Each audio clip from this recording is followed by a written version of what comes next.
በጣም ቆንጆ የሚጣፍጥ የድፍን ምስር ቀይ ወጥ አሰራር ዛሬ አብረን እናያለን። ሰላም እንዴት ናችሁ? ሁሉ መልካም። እንደዚህ ቆንጆ ጥፍጥ ያለ ለጾም አማራጭ የሚሆናችሁ የድፍን ምስር ቀይ ወጥ እናዘጋጃለን። ሰብስክራይብ ያላደረጋችሁ ሰብስክራይብ እያደረጋችሁ ቤተሰብ ሁኑ። ቪዲዮ ላይክ እያደረጋችሁ ለፉ። ሀሳብ አስተያየታችሁን ኮሜንት ላይ አስቀምጡልኝ። መጀመሪያ ድፍን ምስራችሁን ትለቅማላችሁ። በደንብ ለቅማችሁ አጥባችሁ መቀቀል ነው። እኔ ጊዜ ለመቆጠብ ለቅሜ አጥቤ ቀቅዬ አምጥቼዋለሁ። እንደምታዩት 2 እጅ የሚሆን ነው። እናንተ በምትፈልጉት ብዛት ማዘጋጀት ትችላላችሁ። እኔ ግን 2 እጁን እንደዚህ ቀቅዬ አብስዬ አምጥቼዋለሁ ማለት ነው። ትንሽ ጊዜ የሚፈጀው ድፍን ምስሩን መቀቀሉ ላይ እስኪበስል ድረስ ትንሽ ጊዜ ይፈጃል። እሱን ለመቆጠብ ነው ቀደም ያዘጋጀሁት። በቀጣይ ቀይ ሽንኩርታችንን እንከትፋለን። 2 ራስ ቀይ ሽንኩርት አዘጋጅቻለሁ። ድፍን ምስር ትንሽ ሽንኩርቱ በርከት ሲል አሪፍ ነው፣ ያጣፍጠዋል። ስለዚህ እናንተ እንደምትጠቀሙት የምስር ብዛት እንደምታዘጋጁት የሽንኩርቱን መጠን ከፍ እያደረጋችሁ ትሄዳላችሁ። እሱን ደቀቅ አድርገን እንከትፍና እናዘጋጃለን።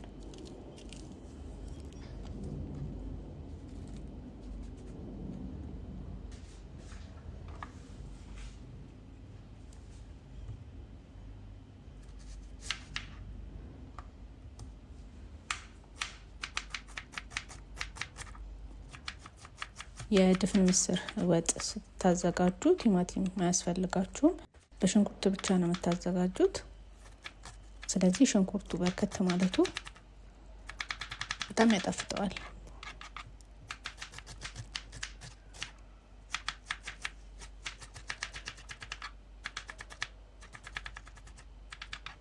በዛ ላይ ሽንኩርቱ ደግሞ ሲበስል ውሃውንም እያጣ ሲመጣ እየበሰለ ሲመጣ በጣም እያነሰ ነው የሚመጣው።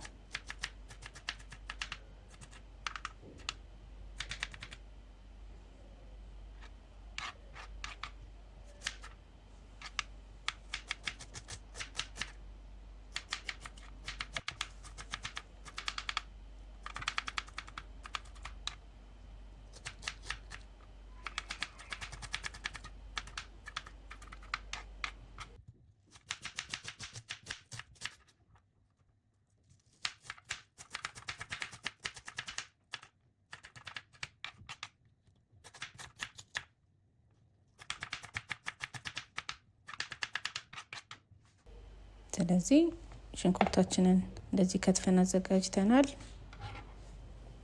አሁን ማብሰል እንጀምራለን ማለት ነው። ድስታችን ውስጥ አድርገን ሽንኩርቱን በማብሰል እንጀምራለን። በራሱ ውሃ ታበስሉታላችሁ።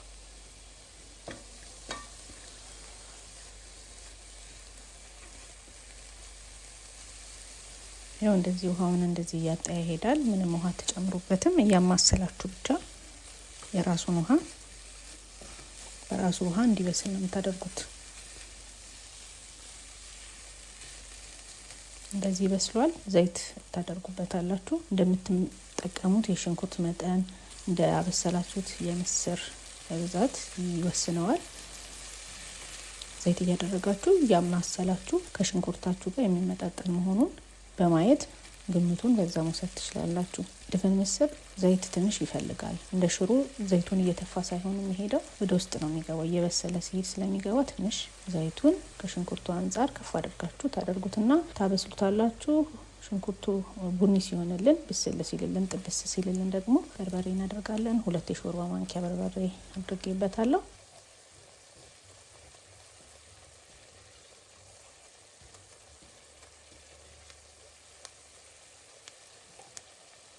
እሱን እያሸን እናበስለዋለን። ምንም ውሃ ሳናደርግ መጀመሪያ በራሱ እያሸን እናበስለዋለን። ቀጣይ ትንሽ ውሃ እያደረግን ደንብ እናበስለዋለን። የምታደርጉት ውሃ ለብ ያለ ውሃ ቢሆን ጥሩ ነው። እኔም የተጠቀምኩት ለብ ያለ ውሃ ነው። ከዛ የማቁላያ ቅመም 1 የሻይ ማንኪያ የሚሆን እናደርግና ማብሰላችንን እንቀጥላለን። የማቁላያ ቅመም ወይም የጥቁር ቅመም ማዘጋጀት ከፈለጋችሁ እዚሁ ቻናሌ ላይ ታገኙታላችሁ።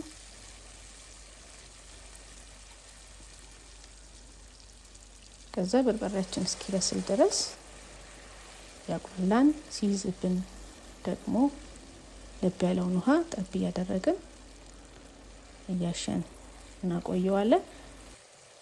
ከዛ ነጭ ሽንኩርትና ዝንጅብል የተፈጨ አብሮ የተፈጨ እናደርጋለን። ከሾርባ ማንኪያ አነስ ያለ ማንኪያ ነው፣ የሻይ ማንኪያም አይደለም። ከሻይ ማንኪያ ትንሽ ከፍ ይላል። እናንተ ግን እንደምትጠቀሙት የሽንኩርትና እንደምታዘጋጁት የምስር አይነት ከፍም ዝቅ ማድረግ ትችላላችሁ። እንደዛ አሽተን ትንሽ ካቁላላ ነው በኋላ ካበሰል ነው በኋላ የቀቀልነውን ድፍን ምስራችንን እንጨምርና እናሸዋለን ማለት ነው። እያሸን እናበስለዋለን። ድፍን ምስሩን መጀመሪያ እጥብ አድርጋችሁ ደጋግማችሁ በደንብ ለቅማችሁ ስለምታዘጋጁት የምትቀቅሉበትን ውሃ አትድፉት፣ ተጠቀሙበት ወጣችሁ ላይ። እንደዚህ እያሸን እናበስለዋለን። አንዳንዴ ደግሞ በጣም የበሰለ እንደዚህ ድፍን ምስሩ ሲታይ አልወድም የምትሉ ከሆነ ደግሞ ድፍን ምስሩን ከማስገባታችሁ በፊት በጭልፋ ጨፍለቅ እያደረጋችሁ ደቀቅ ማድረግ ትችላላችሁ። እኔ ግን እንደሱ አይነት ስለማልወድ እዚህ ጋር ጨፍለቅ ያደረኩት እንጂ እናንተ በጭልፋም ነገር ወይ በማንኪያም ነገር ምስሩን ከመጨመራችሁ በፊት ጨፍለቅ ማድረግ ትችላላችሁ። በቀጣይ አንድ የሻይ ማንኪያ ኮረሪማ አድርጌበታለሁ። እሱን አድርገን ማብሰላችንን እንቀጥላለን።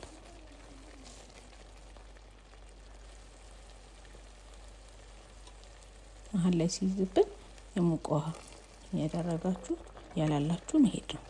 ወጣችሁ በደንብ እንደበሰለ የምታውቁት የተቁላላው ያዘጋጀችሁት የቁሌቱ ወደ ምስሩ በደንብ ይገባል እና በደንብ ይዋሃዳል።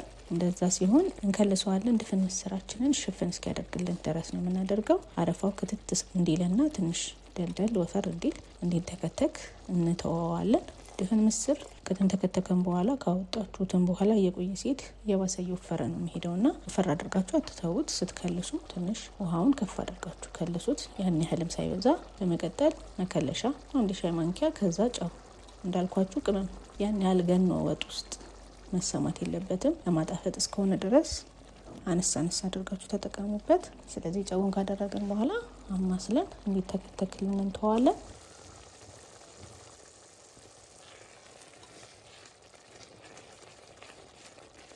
እንደምታዩት ተንተክትኮ ምንም ማረፋው የለም። መጀመሪያም እንዳልኳችሁ ዘይቱ የነበረው ዘይት በሙሉ ገብቷል ማለት ነው። ምስሩ ውስጥ ነው የሚገባው እና አይታይም ዘይቱ ራሱ። እንደምታዩት አረፋውም ጠፍቷል፣ ደርሶልናል ማለት ነው። ስለዚህ እናወጣውና እናቀርበዋለን ማለት ነው። እንደምታዩት በጣም የሚጣፍጥ የድፍን ምስር ወጥ ነው ያዘጋጀ ነው። እንደዚህ በማሞኪያም እንደምታዩት ወፍራምም ቀጭንም የማይባል ጥሩ ሁኔታ ላይ ያለ ነው። ግን እንደተከለሰበት አይደለም፣ እየወፈረ የሚሄድ እንደሆነ በዚሁ እንድታዩት ነው። እንደዚህ አድርጌ የድፍን ምስር ወጥና አዘጋጅቻለሁ። ለጾም ጊዜም የሚሆናቸው አንድ አማራጭም ይሆናል። የዛሬ የነበረኝ ቪዲዮ ይሄ ነው። በቀጣይ በሌላ ቪዲዮ እንገናኛለን። ወዳችኋለሁ። ቻው።